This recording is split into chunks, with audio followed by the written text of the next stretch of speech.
വർഷങ്ങൾക്ക് ശേഷം summer in Bethlehem re റിലീസിന് ഒരുങ്ങുകയാണ്. കൂടുതൽ വിശേഷങ്ങൾ നമുക്ക് ചോദിച്ചറിയാം.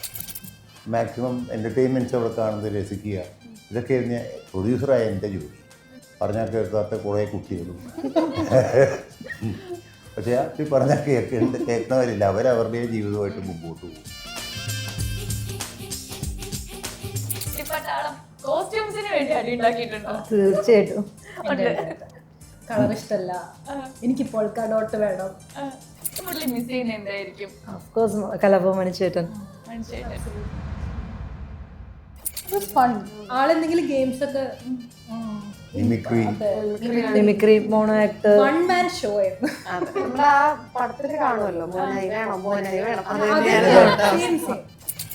ഞാൻ അവിടെ കയറി ചെല്ലുമ്പം വിദ്യാസാഗറും MG ശ്രീകുമാരൊക്കെ പറയുന്നത് കയ്യിൽ പൈസയില്ല, ബാങ്കിൽ ഇതാണ് പറയുന്നത്. ഞാൻ പൈസയുണ്ട്, ബാങ്കിൽ പൈസയുണ്ട്, പാട്ടാണെന്ന് എനിക്ക് മനസ്സിലാവുന്നില്ല. നമ്മളെല്ലാരും കൂടി കിണറ്റിൽ ഒളിച്ചിരുന്ന ഓർമ്മയുണ്ടോ? ഒരു സെറ്റിൽ ഒരു കിണറുണ്ടായിരുന്നു, ബട്ട് താഴ്ചയൊന്നുമില്ല, അത് ഉണ്ടാക്കി വെറുതെ വെച്ചിരിക്കുകയായിരുന്നു. ഐ തിങ്ക് ഇറ്റ് വാസ് നമ്മൾ ഹൈഡ് ആൻഡ് സീക്ക് മണിച്ചേട്ടൻ്റെ കൂടെ ആയിരുന്നു കളിക്കണ്ടായിരുന്നു. എന്നിട്ട് ഞങ്ങൾ എല്ലാവരും ആ കിണറ്റിൽ പോയി ഒളിച്ചിരുന്നു. തിരിഞ്ഞു നിൽക്കുക, എനിക്ക് അത് രാത്രി അപ്പൊ നമ്മള് സ്റ്റേഴ്സിൽ നിൽക്കുന്ന കാണാം, ബാക്കിൽ ഇച്ചിരി ബ്ലർ ചെയ്തിട്ടുണ്ട്. ആക്ച്വലി വാങ്ങാൻ ഞാനൊക്കെ അവിടെ ഇങ്ങനെ ഇപ്പൊക്കെ നമുക്ക് ലിക്കർ ബോട്ടിൽ എന്താന്ന് അറിയില്ല, എല്ലാം കാണാൻ നല്ല നല്ല ഭംഗിയുള്ള ബോട്ടിൽ. നമ്മൾ അതിന്റെ കൂടെ ഒന്ന് ഫോട്ടോഗ്രാഫ്സ് ഒക്കെ എടുത്തിട്ടുണ്ട്.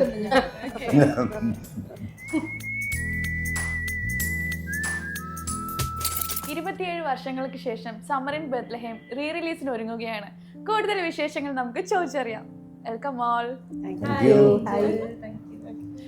സാറിനോട് തന്നെ ആദ്യം ചോദിക്കുകയാണ്, ലൊക്കേഷൻ പോലെ തന്നെ ബ്യൂട്ടിഫുൾ ആയിട്ടുള്ള ഒരു പേരാണ് സമ്മർ ഇൻ ബെത്ലഹേം. അപ്പൊ ആ ഒരു പേരിലേക്ക് എങ്ങനെയാണ് എത്തിയത്? അത് ഷൂട്ടിംഗ് ടൈമിൽ തന്നെയാണ് ഈ പേര് രഞ്ജിത്തും സിബിയും കൂടെ സജസ്റ്റ് ചെയ്യുന്നത്. അങ്ങനെ ഒരു കേക്ക് മുറിച്ച് ഞങ്ങൾ ഈ പേരിട്ടു. അങ്ങനെയാണ് അതിൻ്റെ സംഭവം യഥാർത്ഥമായിട്ടുണ്ടായത്. അതൊരു ഉച്ച സമയത്തായിരുന്നു. അത് സുമാരി ചേച്ചിയെ കൂടെ ക്ലാപ്പ് ചെയ്തു. അങ്ങനെ ഈ പേരിലേക്ക് ലാൻഡ് ചെയ്തു. സാറ് കുറേ സിനിമകൾ ചെയ്തിട്ടുണ്ട്. അപ്പം ആ മറ്റു സിനിമകളെ വെച്ച് നോക്കുമ്പോൾ ഈ സിനിമയ്ക്കുള്ള ഒരു പ്രത്യേകത എന്താണ്? ഈ സിനിമ ഉണ്ടായതും എങ്ങനെയാണെന്ന് എനിക്കറിയില്ല, ഷൂട്ട് ചെയ്തത് എങ്ങനെയാണെന്ന് എനിക്കറിയില്ല, തീർന്നത് എങ്ങനെയാണെന്ന് എനിക്കറിയില്ല. അത്രയും ബ്യൂട്ടിഫുൾ ആയിരുന്നു എൻ്റെ എക്സ്പീരിയൻസ്. ഇനി ഒരിക്കലും ഒരു സിനിമയിൽ ഇങ്ങനെ ഉണ്ടാവുമെന്ന് എനിക്ക് പ്രതീക്ഷയില്ല. ബിക്കോസ് ഇന്നത്തെ ട്രെൻഡ്, ആൾക്കാരുടെ ആറ്റിറ്റ്യൂഡ്സ് ഇതെല്ലാം ഡിഫറെൻ്റ്. അന്ന് അങ്ങനെയല്ലായിരുന്നു.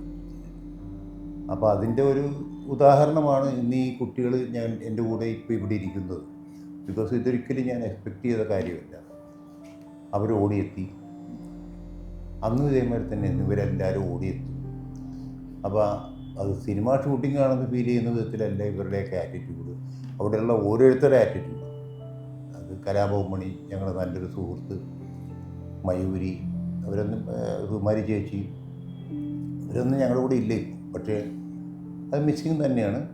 പക്ഷേ ഇവരുടെയൊക്കെ ഓരോ ആക്ടിവിറ്റീസ് ഡെഫിനറ്റ്ലി വളരെ മെമ്മറബിളാണ്. ഒന്ന്. രണ്ടാമത്തെ കാര്യം, ആ ഒരു എന്താ പറയുക, എനർജി ഇൻ ദിറ്റ് സെറ്റ് എന്ന് പറയുന്നൊരു സംഭവമുണ്ടല്ലോ. അപ്പോൾ കാലത്ത് നമ്മൾ കുളിച്ച് എല്ലാവരുമായിട്ട് ലൊക്കേഷനിലേക്ക് വരിക, മാക്സിമം ചിരിക്കുക, മാക്സിമം എൻ്റർടൈൻമെൻറ്റ്സ് അവിടെ കാണുന്നത് രസിക്കുക, ഇതൊക്കെ പ്രൊഡ്യൂസറായ എൻ്റെ ജോലി. എന്നുവെച്ചാൽ ഇതൊക്കെ എനിക്ക് ബൈഹാർട്ടാണ്. ഓഫ് കോഴ്സ് രഞ്ജിത്തും സിബിയും കൂടെ പിന്നെ ഒരു നറേഷനും കാര്യങ്ങളൊക്കെ തന്നിട്ടാണെങ്കിൽ എന്താണ് സംഭവിക്കണമെന്ന് എനിക്കറിയാം. അപ്പം ആർക്കും ടെൻഷനില്ല, ആർക്കും ഒരു വിധത്തിലുള്ള ടെൻഷനും ഇല്ല. പറഞ്ഞാൽ കേൾക്കാത്ത കുറേ കുട്ടികളും പക്ഷേ ഈ പറഞ്ഞാൽ കേൾക്കണവരില്ല, അവരവരുടെ ജീവിതമായിട്ട് മുമ്പോട്ട് പോകും. ഇവരുടെ പാരൻസൊക്കെ വലിയൊരു സമൂഹമായിരുന്നു. അതൊരു എന്താ പറയുക, ഒരു ഫെസ്റ്റിവൽ മൂഡിലുള്ള സിനിമയായിരുന്നു. തീർച്ചയായിട്ടും വെക്കേഷൻ മൂഡ് തന്നെയാണ്. ഇങ്ങനെ ഒരു വെക്കേഷൻ ഉണ്ടാകാൻ, അതാണ് എനിക്ക് സങ്കടം. ഇനിയും ഉണ്ടാകാൻ സിനിമയിൽ സാധിക്കുമോ എൻ്റെ ജീവിതത്തിൽ, അതാണ് എൻ്റെ സങ്കടം. നമ്മുടെ കസിൻസിൽ ഒരാള് ഒരു പാട്ടുകാരിയും കൂടിയാണ്. അപ്പൊ നമുക്കൊരു പാട്ട് കേൾക്കാം. Yes, definitely. ഞങ്ങളുടെ one of the favourite songs ആണ്. ബിക്കോസ് ഞങ്ങൾ ഏറ്റവും കൂടുതൽ അടിച്ചു പൊളിച്ച് അഭിനയിച്ച് അതെ ഷൂട്ട് ചെയ്ത എല്ലാരും ഉള്ള ഒരു സോങ് ആണ് ചൂളമടിച്ച് പറയുന്നത്. അപ്പൊ അതിന്റെ കുറച്ച് ചൂളമടിച്ചു കറങ്ങി നടക്കും ചോലക്കുയിലിനു കല്യാണം. ഓ ആലിൻ കൊമ്പത്തന്റെ ഉറങ്ങണരൂനിഞ്ഞാലിക്ക് പൂത്താലി.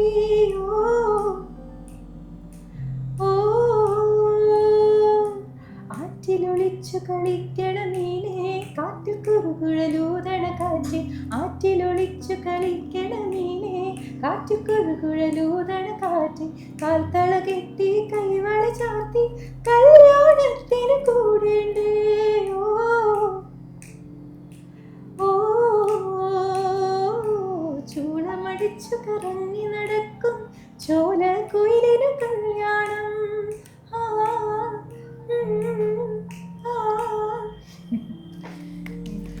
നൈസ് ആയിരുന്നു.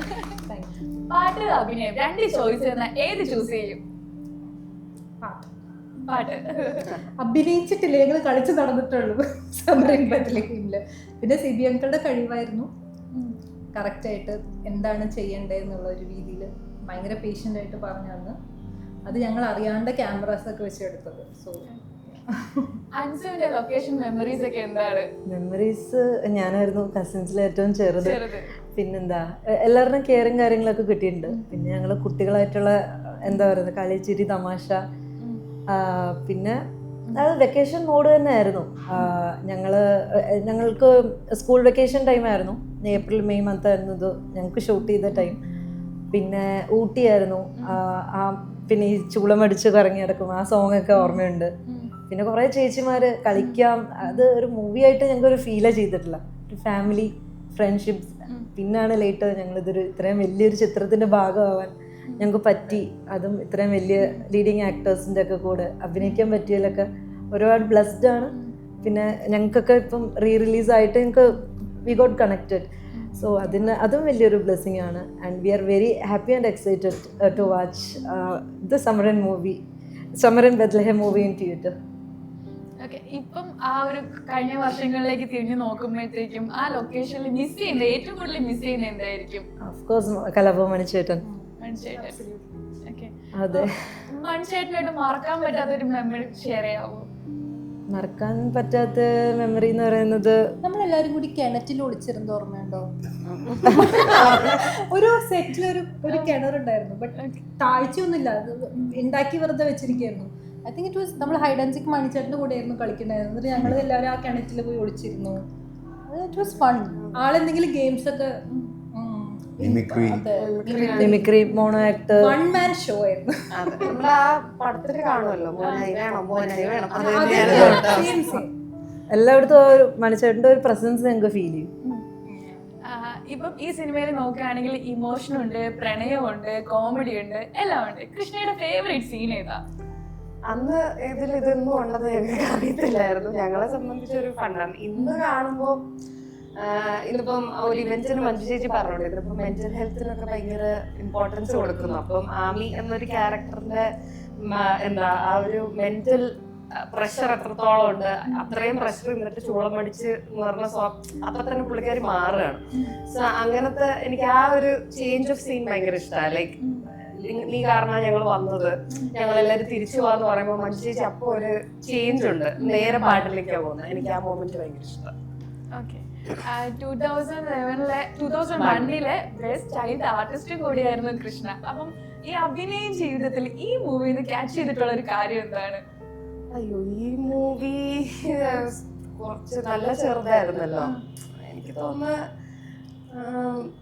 ഇവരുടെ എല്ലാം കൂടെ അഭിനയിക്കുന്നു എന്ന് തോന്നിയിട്ടില്ല. ആക്ച്വലി അവിടെ വെച്ചിട്ട് എന്താ ക്യാച്ച് ചെയ്തെന്ന് ചോദിച്ചാൽ എനിക്ക് അറിയില്ല. അവിടെ നമ്മള് ജസ്റ്റ് ഒരു വെക്കേഷൻ ആൻഡ് ഫൺ അത്രേ നമുക്കുള്ളൂ. പിന്നെ എനിക്ക് തോന്നുന്നു ഇവരൊക്കെ ഭയങ്കര എഫേർട്ട്ലെസ് ആയിട്ടുള്ള ആക്ടേഴ്സ് ആണ്. അപ്പൊ നമുക്ക് ഇവരും അഭിനയിക്കുന്നതായിട്ടൊന്നും നമുക്ക് തോന്നുന്നില്ല. എല്ലാരും എൻജോയ് എല്ലാരും എൻജോയ് ചെയ്ത് അതിനിടയ്ക്ക് പാട്ടെടുക്കുന്നു, ഷോർട്സ് എടുക്കുന്നു, അത്രേ ഉള്ളൂ. ഈ സിനിമയിലെ പാട്ടുകളെ കുറിച്ച് പറയുകയാണെങ്കിൽ എല്ലാവരും ഏറ്റെടുത്തിട്ടുള്ള പാട്ടുകൾ തന്നെയാണ്. ഇപ്പോഴും എല്ലാവരും പാടുന്ന കേൾക്കാൻ ആഗ്രഹിക്കുന്ന പാട്ടുകളാണ് ഇതിലുള്ളത്. അപ്പം പാട്ടുകളെ കുറിച്ച് സാറിന് എന്താണ് പറയാനുള്ളത്? ഞാൻ കേട്ടിട്ടുണ്ട് കൺഫ്യൂഷൻ തീരമേ ആ പാട്ട് ശരിക്കും കൺഫ്യൂഷനിൽ എഴുതിയതാണ്, ശരിയാണോ?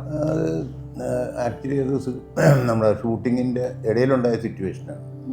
ആ സോങ് ഒരു ആവശ്യമാണ് എന്ന് വന്നു കഴിഞ്ഞപ്പോഴത്തേക്കും അപ്പോൾ അങ്ങനെ വിദ്യാനോട് വിളിച്ച് പറയുന്നു, വിദ്യാസാഗറിനോട് ഞാൻ വിളിച്ച് പറയുന്നു, സിബി സംസാരിക്കുന്നു, ഇതാണ് സിറ്റുവേഷൻ, രഞ്ജിത്ത് സംസാരിക്കുന്നു. അപ്പോൾ ഗിരീഷ് പുത്തഞ്ചേരിനെ കിട്ടണം. പക്ഷേ ലക്കിലി ഗിരീഷ് അവിടെ ഉണ്ടായിരുന്നു, ചെന്നൈയിലുണ്ടായിരുന്നു. അങ്ങനെ ഇതാണ് സിറ്റുവേഷൻ എന്ന് പറഞ്ഞപ്പം ഇതുവരെയുള്ള എല്ലാ സോങ്സിൽ നിന്നും വളരെ ഡിഫറൻ്റാണ് ഈ സിറ്റുവേഷൻ. അപ്പം വിദ്യയുടെ ഒരു പിന്നെ പറഞ്ഞതെന്ന് വെച്ചാൽ ഞാനൊക്കെ ലൊക്കേഷനിലായിരുന്നു. വിദ്യ പറഞ്ഞതെന്താണെന്ന് വെച്ച് കഴിഞ്ഞാൽ ഇങ്ങേര് അതായത് ഗിരീഷ് പുത്തഞ്ചേരി പറഞ്ഞു ഇത് വല്ലാത്തൊരു പാടാണല്ലോ, ഇതിപ്പോൾ ഇതൊന്നും അല്ലാത്ത വേറൊരു ലെവലിൽ എങ്ങനെ ചെയ്ത് മൊത്തം കൺഫ്യൂഷനാണ് എന്ന് അദ്ദേഹം പറഞ്ഞതിൽ നിന്നാണ് വിദ്യ പിക്ക് ചെയ്തത്. മനസ്സിലായോ? അപ്പോൾ അതിൻ്റെ കൂട്ടത്തിൽ ശിവ എന്നെങ്ങാണ്ടും അദ്ദേഹം പറഞ്ഞു എന്നാണ് പറയുന്നത്. അത് വെച്ചിട്ടാണ് കൺഫ്യൂഷൻ തീർക്കണമേ ശിവശംഭോ എന്നുള്ള വരികളുണ്ടായത്. അത് വെച്ച ബ്യൂട്ടിഫുൾ ഫീലിംഗ്. അപ്പോൾ ഇതിലൊരു ഫണ്ട് എനിക്ക് ഉണ്ടായിരുന്നതെന്ന് വെച്ച് കഴിഞ്ഞാൽ ഞാൻ ചെന്നൈയിൽ എൻ്റെ ഒരു മുത്തു എന്ന് പറയുന്ന ഒരു ക്യാരക്ടറുണ്ട്. ഞാൻ എൻ്റെ പ്രൊഡക്ഷൻ നോക്കുന്നു, തമിഴിനെയാണ്. പുള്ളീനെ വിളിച്ചിട്ട് ഞാൻ ചോദിക്കും എന്താ സംഭവിക്കണമെന്ന് വെച്ചാൽ ഈ സോങ് റെഡി ആവണം, ഇമ്മീഡിയറ്റായിട്ട് ഇത് കഴിഞ്ഞാൽ ഇമ്മീഡിയറ്റായിട്ട് ചെന്നൈയിൽ ഷൂട്ട് ചെയ്യണം ഫ്ലോറിൽ. അപ്പോൾ വിളിച്ച് അന്വേഷിക്കും എന്താണ് മുത്തു അവിടെ സംഭവിക്കുന്നത് എന്താണെന്ന് ചോദിക്കുമ്പോൾ പുള്ളി ആകെ പറയുന്നത് എന്താണെന്ന് വെച്ചാൽ ഞാൻ അവിടെ കയറി ചെല്ലുമ്പം വിദ്യാസാഗറും MG ശ്രീകുമാരൊക്കെ പറയുന്നത് കയ്യിൽ പൈസയില്ല, ബാങ്കിൽ ഇതാണ് പറയുന്നത്. ഞങ്ങൾ പൈസയുണ്ട്, ബാങ്കിൽ പൈസയുണ്ട്, പാട്ടാണെന്ന് എനിക്ക് മനസ്സിലാവുന്നില്ല. അപ്പോൾ അത് അങ്ങനെ എൻജോയ് ചെയ്ത് ഓരോ കാര്യങ്ങൾക്കും ഓരോ ഇതുണ്ടായിരുന്നു. അപ്പൊ ആ പാട്ട് എഴുതുമ്പോഴും ഇത് ക്ലിക്കാവോ ഇല്ലയോ എന്നുള്ളൊരു കൺഫ്യൂഷൻ ഉണ്ടായിരുന്നോ? അല്ല, വിദ്യാസാഗറും ഗിരീഷ് പുത്തഞ്ചേരിയും തമ്മിലുള്ള ഒരു കോമ്പിനേഷനിൽ തീർച്ചയായിട്ടും നല്ലൊരു സംഭവം വരും എന്നുള്ള പ്രതീക്ഷയാണ് ഞങ്ങൾക്കുണ്ടായത്. തീർച്ചയായിട്ടും അത് വിദ്യ മൂളി കേൾപ്പിച്ചു. ഫോണിൽ കൂടെയാണ്, അന്ന് മൊബൈലില്ല, ഫോണിൽ കൂടെ മൂളി കേൾപ്പിക്കും. അപ്പം ആദ്യം സിബി കേൾക്കും, പിന്നെ ഞാൻ കേൾക്കും. അപ്പം അങ്ങനെ പറഞ്ഞ് ലിറിക്കായി കഴിഞ്ഞപ്പോഴത്തേക്കും വിദ്യ അതേമാതിരി തന്നെ അത് പാടി കേൾപ്പിച്ചു. സോ എന്തെന്നാ പറയുക, ഒരിക്കലും ജീവിതത്തിൽ കിട്ടാത്ത ഒരു അനുഭവം അത് സംഭവിച്ചു. അതാണ് കൺഫ്യൂഷൻ തീർക്കണമേ. കോസ്റ്റ്യൂംസിനെ കുറിച്ച് പറയുകയാണെങ്കിലും ഇപ്പോഴും എല്ലാവരും ഇഷ്ടപ്പെടുന്ന കോസ്റ്റ്യൂംസ് തന്നെയാണ്. അപ്പൊ നിങ്ങള് കുട്ടിപ്പട്ടാളം കോസ്റ്റ്യൂംസിന് വേണ്ടി അടി ഉണ്ടാക്കിയിട്ടുണ്ടോ? തീർച്ചയായിട്ടും. കളർ ഇഷ്ടല്ല, എനിക്ക് പോൾക്ക ഡോട്ട് വേണം. പക്ഷേ costume designer has been so good. നമുക്കെല്ലാം ഉണ്ടായിരുന്നതിൽ Satheesh uncle was like very kind. ഞങ്ങൾക്ക് കുറെ എന്നിട്ട് പോകുമ്പോ ഞങ്ങൾ അതൊക്കെ ഇട്ട് ഭയങ്കര ആളായിട്ടുണ്ട്. ബിക്കോസ് ആ പാട്ടിലൊക്കെ ഓരോ ഡ്രസ്സ് ഇടുമ്പോ ആ സെയിം ഡ്രസ്സ് ഇടുമ്പോ അത് നമുക്ക് കോസ്റ്റ്യൂംസ് കിട്ടുമ്പോഴേ ഭയങ്കര പ്രിവിലേജ് ആയിരുന്നല്ലോ. പിന്നെ ഇപ്പൊ ഇഷ്ടപ്പെട്ട കോസ്റ്റ്യൂം കിട്ടിയില്ല അത് പിന്നെ തരാം അങ്ങനെയൊക്കെ കൺവിൻസ് ഒക്കെ ചെയ്തിട്ടുണ്ടോ? ഇല്ല, they were very like Satheesh uncle was like take it, no problem. Shoot കഴിഞ്ഞു, സീൻ കഴിഞ്ഞു, കണ്ടിന്യൂറ്റി ഒന്നും ഇല്ലെങ്കിൽ ടേക്ക് ഇറ്റ്, അത്രേ ഉള്ളൂ. ഈ ഷൂട്ട് നടക്കുന്നതിന്റെ ഇടയ്ക്ക് എപ്പോഴെങ്കിലും ചിരിച്ചു പോയിട്ടുണ്ടോ? ഒരുപാട് കോമഡി സീൻസ് ഒക്കെ അവിടെ എവിടെ നോക്കി നിന്നുണ്ട്. മറ്റേ കുന്നിമണിക്കൂട്ടിൽ ആ സോങ് ഒക്കെ എടുത്തപ്പോ ഞങ്ങള് ഭയങ്കര ലേറ്റ് നൈറ്റ് ആയിരുന്നു, അർദ്ധരാത്രി ആ ടൈം ഒക്കെ ആയിരുന്നു. പിന്നെ മഞ്ജു ചേച്ചിനെ വഴക്ക് പറയുന്ന ഒരു ഷോട്ട് ഉണ്ടല്ലോ, തിരിഞ്ഞ് നിൽക്കുക. എനിക്ക് തോന്നുന്നു അതും രാത്രിയാണ്. നമ്മള് സ്റ്റേഴ്സിൽ നിൽക്കുന്ന കാണാം, ബാക്കിൽ ഇച്ചിരി ബ്ലർ ചെയ്തിട്ടുണ്ട്. ആക്ച്വലി വാഴ ഞാനൊക്കെ അവിടെ ഇങ്ങനെ ഉറങ്ങി തൂങ്ങിയൊക്കെ തൂങ്ങി ഇങ്ങനെ നിൽക്കുന്നുണ്ട് ആ ഷോട്ടില്. കാരണം ഞങ്ങൾ ആക്റ്റീവായിട്ട് ഇരിക്കുന്ന ടൈം എന്ന് പറയുന്നത് മോർണിംഗ് ആണല്ലോ, രാവിലെ തുടങ്ങും ബഹളം ആയിരിക്കും. കളിച്ചോണ്ടിരിക്കല്ലേ ഫുൾ ടൈം, രാത്രി ആകുമ്പോഴേക്കും ബാറ്ററി നമ്മൾ ആ മാരിവില്ലിൻ ആ പാട്ടില് ഒരു കിഡ്സ് ബെഡ്റൂം ഒരുക്കുമല്ലോ, നമ്മൾ അവിടെ പോയി കിടന്നു. ആ വീട് ഫുൾ ബെഡൊക്കെ നമ്മൾ തന്നെ ഉറങ്ങുമായിരുന്നു. ആ വീട്ടില് മിസ് ചെയ്യുന്ന ഏരിയ ഏതായിരിക്കും? Out house. പിന്നെ അതിന്റെ ആ താഴെ മഞ്ജു ചേച്ചി ഇവിടെ മണിയങ്കളായിട്ട് ഇരുന്നിട്ട് ഒരു സീനില്ലേ, ആ നൈസായിട്ട് ചോദിച്ചറിയില്ലേ ആരാ അത്, എന്താണ് ഡെന്നിസിന്റെ രവിശങ്കറിന്റെ ചുറ്റിക്കളികൾ എന്നുള്ള ആ ഏരിയ ഒക്കെ അതൊക്കെ കുറച്ച് ഔട്ട് ഹൗസ് കളർഫുൾ ആയിരുന്നു കുറെ. അപ്പൊക്കെ നമുക്ക് ലിക്കർ ബോട്ടിൽ എന്താന്ന് അറിയില്ല, എല്ലാം കാണാൻ നല്ല നല്ല ഭംഗിയുള്ള ബോട്ടിൽ. നമ്മൾ അതിന്റെ കൂടെ ഒന്ന് ഫോട്ടോഗ്രാഫ്സ് ഒക്കെ എടുത്തിട്ടുണ്ട്. ഇപ്പൊ അറിയാലോ സൈൻ. പറയാം. ഒരു സിനിമ റീ റിലീസിന് പോകുന്നതിന് മുന്നേയുള്ള പ്രിപ്പറേഷൻസ് ഒക്കെ എന്തായിരിക്കും? എന്നോടാണോ? അതെ. റിലീസിന് പോകുന്നതിന് മുമ്പ് ഒന്ന് ഞാൻ വിലയിരുത്തുന്നത് ജനം ഇതെങ്ങനെ സ്വീകരിക്കും എന്നുള്ള ഒരു കാഴ്ചപ്പാടിലാണ് നമ്മൾ ഇതിന് ഇറങ്ങിപ്പുറപ്പെടാറ്. ബിക്കോസ് ഞാൻ ദേവദൂതൻ എന്ന് പറഞ്ഞ പടം ചെയ്തു, അത് റിലീസ് ചെയ്തു.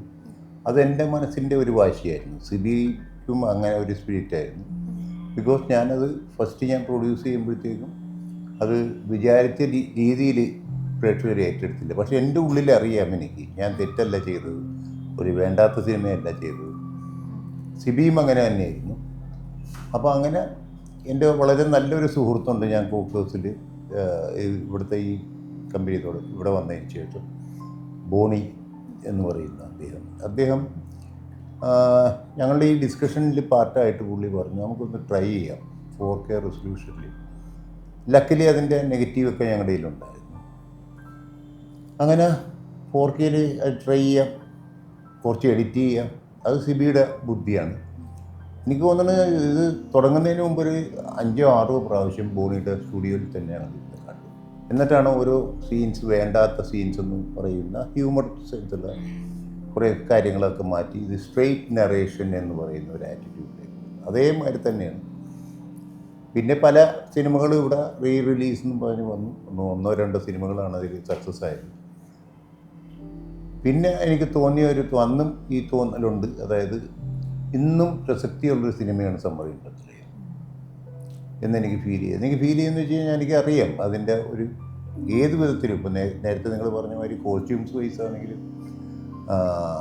അതിൻ്റെ സിറ്റുവേഷൻസ് വൈസ് ആണെങ്കിലും, ഇവർ പറഞ്ഞ മാതിരി മറ്റേ മഞ്ജുവിൻ്റെ ഒരു ലേയേഴ്സ് ഓഫ് ക്യാരക്ടർ എന്ന് പറയുന്ന ഒരു സംഭവമാണെങ്കിലും, പിന്നെ അതിൻ്റെ റീ റെക്കോർഡിങ് മ്യൂസിക്, ഇതെല്ലാം ഇന്നൊരു അറ്റ്മോസ് എന്ന് പറയുന്ന സ്റ്റീരിയോഫോണിക് ആ സിസ്റ്റത്തിൽ കേട്ട് കഴിയുമ്പോൾ നാച്ചുറലി അതിന്ന് പ്രേക്ഷകരുടെ മുമ്പിൽ അവതരിപ്പിക്കുക എന്നുള്ളൊരു ദൗത്യമുണ്ട് അല്ലേ സിനിമക്കുള്ളത്. അങ്ങനെയാണ് ഈ സിനിമ. അതായത് നമ്മൾ എല്ലാ സിനിമകളും എടുത്ത് റീ റിലീസ് ചെയ്യാൻ ഉദ്ദേശിക്കില്ല. എനിക്ക് തന്നെ 10, 26, 28 സിനിമകളും എൻ്റെ പേരിലുണ്ട്. പക്ഷെ അതിൽ സെലക്റ്റീവായിട്ട് ഇന്ന് പ്രസക്തിയുള്ള സിനിമയാണ് ഈ 2 സിനിമ, ദേവദൂതനും സമ്മറിൻ ബത്ലഹേം. ദേവദൂതൻ ശരിക്കും കാലം മാറി ഇറങ്ങിയൊരു സിനിമയാണെന്ന് പറയാം. ഇത് ആൾക്കാർക്ക് പറയാം, പക്ഷേ നമ്മുടെ തോട്ട് പ്രോസസ്സ് അങ്ങനെയല്ലല്ലോ. 10 കൊല്ലം കഴിഞ്ഞിട്ട് വരേണ്ട സിനിമയാണെന്ന് പറഞ്ഞ് സിനിമ എടുക്കാൻ പറ്റും. ഇതൊക്കെ വെറുതെ ഒരു കമൻറ്റ് പറയാമെന്നല്ലാതെ ഒരു കാലവും മാറിയിട്ടില്ല. അങ്ങനെയാണ് ഈ രണ്ടാമത്തെ റീ റിലീസിൽ കാലം വേറെയാണ്. പക്ഷേ ആ തോട്ട് ഓഫ് അതിൻ്റെ പ്രോസസ് ഓഫ് തോട്ട് എന്ന് പറയുന്ന സംഭവം ഓഡിയൻസിന് മാറിയിട്ടുണ്ടാകാം. അന്ന് ചിലപ്പോൾ കുറച്ചും കൂടെ മീശ പിരിക്കുന്ന മോഹൻലാലും ലോറിക്ക് മോളിൽ പോയി ഇടിക്കുന്ന ഇതും അല്ലെങ്കിൽ മറ്റുള്ള ഏതെങ്കിലും അങ്ങനെയൊക്കെയുള്ളൊരു മൈൻഡ് സെറ്റിലായിരിക്കാം ദേവദൂതനും പറ്റാത്ത സമയത്ത്. പക്ഷേ അതിലൊരു കണ്ടൻറ് ഉണ്ടായിരുന്നു. അതാണ് അതിൻ്റെ ബ്യൂട്ടി. നല്ല ഒരു പ്രണയം എന്ന് പറയുന്ന സംഭവം അതിലുണ്ട്. അതാണ് എന്നെ അട്രാക്ട് ചെയ്തതും ഞാൻ റിവ്യൂസിന് വേണ്ടി വന്നതും. അപ്പോൾ അത് നാച്ചുറലി അതേമാതിരി തന്നെ ഇതിൽ എവിടെയാണ് ഇതിൽ പ്രണയമില്ലാത്തത്? പ്രണയമുണ്ട്. അതേമാതിരി തന്നെ ഈ കുട്ടികളുടെ സെൻറ്റിമെൻറ്റ്സ് ഉണ്ട്. അതിലൊരു സീക്വൻസിൽ വളരെ വ്യക്തമായിട്ട് പറയുന്നുണ്ട് വി ഹെയ്റ്റ് യു എന്ന് സുരേഷ് ഗോപിയുടെ അടുത്ത് പറയുന്ന ഒരു സീക്വൻസ് ഉണ്ട്. അപ്പോൾ ആ കുട്ടി എന്ത് മനസ്സിലാക്കിയിട്ടാണ് പറഞ്ഞതെന്നല്ല, ആ സീനിൽ അത് വളരെ എഫക്റ്റീവാണ്. ഐ ഹെയ്റ്റ് യു എന്ന് പറയുന്നത് വെച്ചാൽ ഈ സുരേഷിൻ്റെ ക്യാരക്ടർ ആമീനെ കല്യാണം കഴിക്കും എന്ന് പറയുന്ന ഒരു സിറ്റുവേഷനിൽ അവരുടെയൊക്കെ തോട്ട് പ്രോസസ്സിന് എഗൻസ്റ്റായിട്ട് നടക്കുന്ന ഒരു കാര്യമാണ്. പക്ഷേ ആ കുട്ടികൾ എന്ത് മനസ്സിലാക്കിയിട്ടാണെങ്കിലും അവിടെ അത് പറഞ്ഞപ്പോഴത്തേക്കും ആ സീനായിട്ട് കാണുമ്പോഴത്തേക്കും ഭയങ്കര എഫക്റ്റീവാണ്. പിന്നെ ഓഫ് കോഴ്സ് നമ്മുടെ മോഹൻലാലിൻ്റെ ലാസ്റ്റ് എൻട്രി, അത് ഞാൻ സിനിമ കണ്ട് വളരെയധികം കരയാറില്ലാത്ത മനുഷ്യനാണ്. പക്ഷേ ഇപ്പോഴും ഡബ്ബിങ് ഈ പറഞ്ഞ മാതിരി ഇതിൻ്റെ പ്രോസസ്സിൻ്റെ ഇടയിലും ഇതെപ്പോൾ കണ്ടു കഴിഞ്ഞാലും ഞാനിപ്പോൾ ഈ പ്രോസസ്സിൽ നമ്മൾ 4K ഒക്കെ ചെയ്ത് വളരെ ഗ്ലാമറസ് ആയിട്ട് അദ്ദേഹം നിൽക്കുന്നുണ്ട്. പക്ഷേ ഇദ്ദേഹത്തിൻ്റെ ഡയലോഗ് ഡെലിവറിയും അതിൻ്റെ ഒരു എഫക്റ്റും അതിൻ്റെ ബാക്ക്ഗ്രൗണ്ട് സ്കോറും എല്ലാം കൂടെ കേൾക്കുമ്പോൾ കണ്ണിൽ വെള്ളം നിറയും. ഒരു പെയിൻഫുൾ തന്നെയാണ് വളരെ പെയിൻഫുൾ. അതെ. അറ്റാച്ച്മെൻ്റ് എന്ന് പറയുന്ന ഒരു സംഭവം, പ്രണയത്തിൻ്റെ ഒരു സംഭവം എല്ലാം അതിലടങ്ങിയിട്ടുണ്ട്. അത് സിനിമയുടെ വേറൊരു വലിയ ഹൈലൈറ്റാണ് എന്ന് വിചാരിച്ച് മറ്റുള്ളതൊന്നും ഹൈലൈറ്റ് അല്ല എന്നല്ല ഞാൻ പറയുന്നത്. രവിശങ്കറും ഡെന്നിസുമായിട്ടുള്ള ബന്ധങ്ങൾ, മോനായി ആയിട്ടുള്ള ബന്ധം, ഗ്രാൻഡ് ഫാദറായിട്ടുള്ള ജനാർദ്ദൻ ചേട്ടൻ ചെയ്ത ക്യാരക്ടർ, സുകുമാരി ചേച്ചിയുടെ ക്യാരക്ടർ, എല്ലാം ഫാമിലി കണക്റ്റഡ് ഒരു ഭയങ്കര ഡെപ്ത് ഉണ്ട് അതിന്. പല ടൈപ്പ് ഓഫ് ഫ്രണ്ട്ഷിപ്പ് അല്ലെങ്കിൽ റിലേഷൻഷിപ്പ് എല്ലാം അതിൻ്റെ ഒരു മനോഹാരിതയുണ്ട്. അത് ഈ സിനിമയിൽ ഫുള്ള് കവർ ചെയ്ത് വന്നിട്ടുണ്ട്. പിന്നെ എനിക്ക് ലെജൻസ് ഉള്ള ഒരു മൂവി കൂടിയാണ്. തീർച്ചയായിട്ടും ബ്രില്യൻ സ്റ്റാർ കാസ്റ്റ്. ബില്യൺ. അപ്പൊ ഓഡിയൻസിനാണെങ്കിൽ ആ പൂച്ചക്കുട്ടി ആരുടേതാണെന്ന് അറിയേണ്ട ഒരു ക്യൂരിയോസിറ്റി ഉണ്ട്. അപ്പൊ എല്ലാരും ചോദിക്കുന്നുണ്ട് അതിന്റെ ഒരു സെക്കൻഡ് പാർട്ട് ഉണ്ടാവുമോ. അല്ല, ഞാനും സിബിയും കൂടി ഇതിൻ്റെ റിലീസിനെ പറ്റി ആലോചിച്ച് കഴിഞ്ഞപ്പോഴത്തേക്കും എൻ്റെ മകളും അതേമാതിരി തന്നെ ബോണി അങ്ങനെയുള്ള ആൾക്കാർ റിലീസിനെ പറ്റി ചിന്തിച്ച് കഴിഞ്ഞപ്പോൾ അതിനൊരു കൺക്ലൂഷൻ ഉണ്ടാക്കാൻ പറ്റുമോ എന്നുള്ള ആലോചിച്ചു. പക്ഷേ അതൊരു അഡീഷണൽ ആയിരിക്കും. ബിക്കോസ് ഇത് ഓൾറെഡി 2.5 hours ഉണ്ട് സിനിമ. പിന്നെയും എക്സ്റ്റെൻഡ് ചെയ്ത് പോകുന്നത് ഒരു 10-15 മിനിറ്റ് എക്സ്റ്റെൻഡ് ചെയ്യേണ്ടി വരും. അങ്ങനെ ശരിക്കും ആ സീൻ വർക്കൗട്ട് ചെയ്തു. ഞങ്ങൾക്ക് അറിയാവുന്ന രഹസ്യം അഴിച്ചു വിടാമെന്നുള്ള വെച്ചിട്ട് വർക്കൗട്ട് ചെയ്ത് കഴിഞ്ഞപ്പോഴത്തേക്കും ഇതിൻ്റെ അതായത് ജയറാമിനെ വരുത്താൻ പ്രശ്നമില്ല, സുരേഷിനെ വരുത്താൻ പ്രശ്നമില്ല, മഞ്ജു ഉണ്ട്. അപ്പോൾ അങ്ങനെ ഒരുള്ള സിറ്റുവേഷനിൽ കാര്യങ്ങൾ ചെയ്യാം എന്ന് വിചാരിച്ചിരുന്നു. പക്ഷേ അത് പിന്നെ വേണ്ടാന്ന് വെച്ചു. അങ്ങനെ വന്നു കഴിഞ്ഞപ്പോൾ ആ രഞ്ജിത്ത് പറഞ്ഞു ഇതിൻ്റെ ഒരു സെക്കൻഡ് പാർട്ട് നമുക്ക് പ്ലാൻ ചെയ്യാം എന്ന് പറഞ്ഞാൽ ആ സബ്ജക്റ്റിലേക്ക് നമ്മൾ ലാൻഡ് ചെയ്തു. അപ്പോൾ ഇതിൻ്റെ റിലീസ് കേട്ട് ഇപ്പോഴും ജനത്തിന് സമ്മറിൻ പത്തലയും പോലുള്ളൊരു സിനിമ വളരെയധികം ആവശ്യമാണെന്ന് ഞങ്ങൾക്ക് ഫീൽ ചെയ്ത് കഴിഞ്ഞാൽ ഞങ്ങൾ ചിലപ്പോൾ അത് ട്രൈ ചെയ്യും. അല്ലെങ്കിൽ വേറെ സബ്ജക്റ്റ് രഞ്ജിത്തും സിബിയൊക്കെ ആയിട്ട് പ്ലാൻ ചെയ്യുന്നുണ്ട്. അതിലേക്ക് പോകണം എന്നാണ് ആഗ്രഹിക്കുന്നത്. റീ റിലീസിന് ഒരുങ്ങി നിൽക്കുന്ന ഈ ഒരു സമയത്ത് സാറിന് ഓഡിയൻസിനോട് എന്താ പറയാനുള്ളത്? ഇതിൽ ഓഡിയൻസിനോട് പറയാനുള്ള ഇത്രയേ ഉള്ളൂ. എനിക്ക് മലയാളി ഓഡിയൻസിനെ നന്നായിട്ട് അറിയാം. ഞാനൊരു തിയേറ്റർ ഓണറായിരുന്നു, പിന്നെ ഡിസ്ട്രിബ്യൂട്ടറാണ്, പ്രൊഡ്യൂസറാണ്. അപ്പോൾ ഇത് ജനത്തിൻ്റെ പൾസ് എന്താണെന്ന് എനിക്കറിയാമായിരുന്നു. പക്ഷേ ഇന്ന് മാറി വരുന്ന ജനറേഷനിൽ സിനിമ ഇഷ്ടപ്പെടുന്ന ഒരു സമൂഹമാണ് ഇവിടെ ഉള്ളതെങ്കിൽ ഈ യങ്സ്റ്റേഴ്സിന് ഇതൊരു വലിയ ഫീസ്റ്റായിരിക്കും. അത് തീർച്ചയാണ് എനിക്ക്. അപ്പോൾ തീർച്ചയായിട്ടും ഇത് കാണാത്ത എന്ന് വെച്ചാൽ 27 years എന്ന് പറയുമ്പോഴത്തേക്കും ഇന്ന് 30-35 വയസ്സുള്ള ആൾക്കാർ കണ്ടിട്ടുണ്ടാവില്ല. കണ്ടിട്ടുണ്ടാവും വരെ ടി വിയിലോ അല്ലെങ്കിൽ അതിൻ്റെ കോമഡി സീക്വൻസോ എന്തെങ്കിലുമൊക്കെ ആയിട്ട്. പക്ഷേ ഈ എഫക്റ്റിൽ കാണാൻ പറ്റില്ല. അപ്പം ഞാൻ ഇന്ന് എൻ്റെ കുട്ടികളോട് പറയണമായിരുന്നു, കുട്ടികളല്ല ഇന്നിപ്പോൾ എൻ്റെ കൊച്ചുമക്കളുടെ പ്രായമുള്ളവരോട് ഞാൻ പറയണമായിരുന്നു, ഇവർ കണ്ട സിനിമ, ഇവർ അഭിനയിച്ച സിനിമ പൂർണ്ണ രൂപത്തിൽ ഇവർ ലക്കിയസ്റ്റാണ് കാണാനായിട്ട്. വളരെ ലക്കിയസ്റ്റായിട്ടുള്ള ഒരു ഗ്രൂപ്പ്. എന്ന് വെച്ചാൽ ഇവരുടെ അത്രയും ഇൻവോൾവ്മെൻറ്റ് പ്രേക്ഷകർക്ക് ഉണ്ടാവില്ല. ഇവരവിടെ ഉണ്ടായിരുന്നവർ, അപ്പോൾ അവർക്കത് ആസ്വദിക്കാൻ പറ്റും. അത് ഇവരുടെ ഒരു ലക്കാണ്. അപ്പോൾ നാച്ചുറലി അത് തന്നെയായിരിക്കും എനിക്ക് പ്രേക്ഷകരിലേക്കുള്ള എൻ്റെ പ്രതീക്ഷ. അപ്പം എല്ലാവരും തിയേറ്ററിൽ പോയി തന്നെ മൂവി കാണണം. Thank you guys. Thank you very much.